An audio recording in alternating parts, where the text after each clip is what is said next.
Revelation 1606. From the 11th of September 1940. Mediator from the world to God. Reminder. The Spirit of Truth shall announce itself to you, and my grace shall communicate itself to you. My will determines your thoughts and actions. And thus I set you a task which does not extend to time and space. The transmission of my word in visible form is the expression of my will. This word shall be conveyed to humanity as a visible expression of my love and strength, and this requires an earthly being which willingly serves me and declares itself ready to receive my word. I would like to speak to all my children and lovingly admonish them not to slacken in their striving upwards, yet a person rarely opens his heart to me and listens to me. How gladly therefore do I fulfill the request of the one who desires to hear me. I come to him at every hour, at every place and in every situation in life, where only his thoughts establish a connection with me, and he opens his heart so that I can communicate myself to him. And therefore I direct all your steps such that the longing for my word becomes ever stronger in you. I try to kindle the longing in you so that I will be so desired by you that I can fulfill your longing and give you what you ask for. Myself in the word. And then your soul will feel my love when it is allowed to receive what my spirit announces to it. I am close to you humans, I woo your love, but you do not hear me. I send my messengers, I give them authority to speak to you in my name through a willing earthly child. And you don't believe these words either. And yet, humanity is in dire need of being taught about its wrong thinking and actions. All suffering on earth is the result of this, and it cannot be averted from humanity until it tries to integrate itself into the divine order. But in order to integrate into this order it has to be informed, since in its disenchanted state it can no longer wants to distinguish right from wrong. And it must be made clear to it that I am present, that I dwell everywhere and see the appalling goings on and condemn them. It must be made understandable to it what a desperate situation it puts itself in and how it can escape this situation. It has to be educated to think correctly, and this is only possible through the transmission of my word, for my word is my will, and my will provides people with guidelines for their thoughts and actions. And thus it is of inconceivable importance that people take notice of my will, which, in turn, can only be conveyed to them as I have intended through you. Many threads run from the beyond to earth, and all only serve the purpose of passing on my word. Through all these people who are willing to receive and serve me, I speak to humanity and reproach it for the error of its thoughts and actions.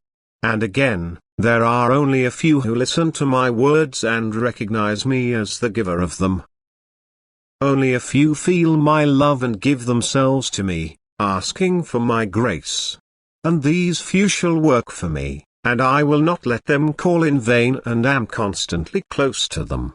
And apparent obstacles are only permitted by me in order to strengthen the will to resist, for I require their whole will, their love for me and their complete trust, in order to then also be able to work through them for humanity's blessing.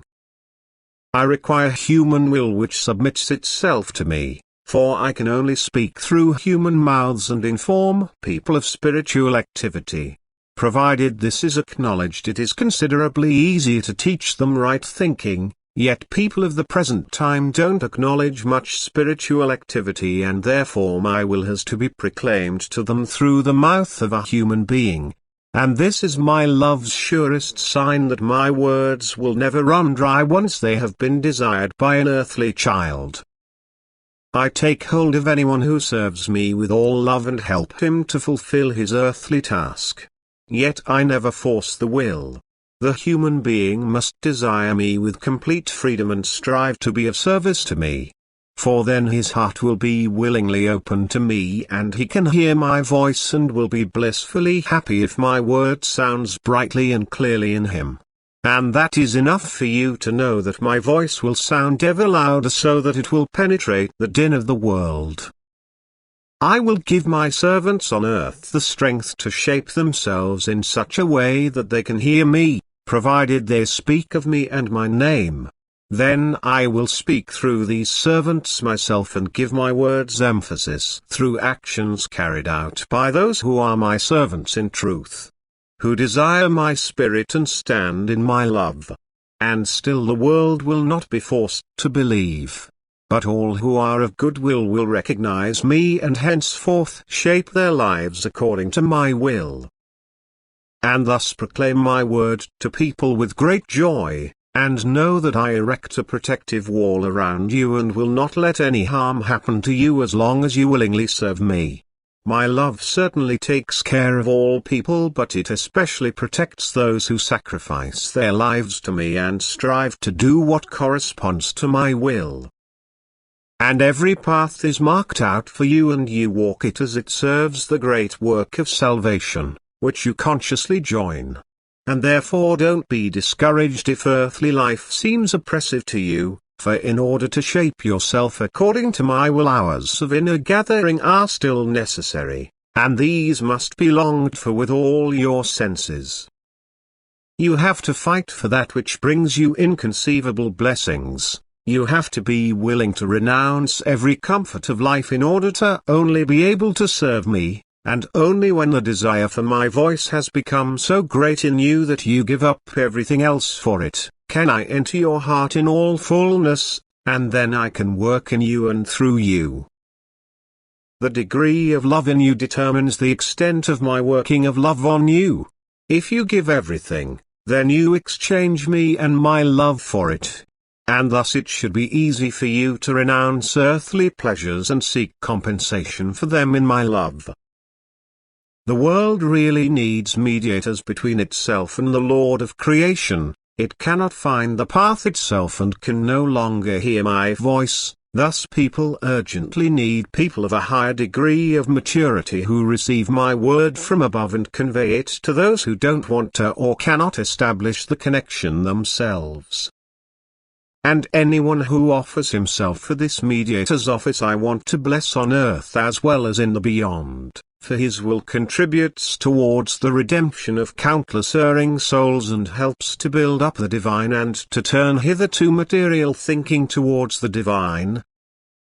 And this is commanded to him by the Spirit out of God, that he wrestles for such erring souls, that he uses every opportunity to impart what he has received, providing they are willing to accept it. And the path he has to take will become easy for him, for divine love accompanies him on all his ways. Amen.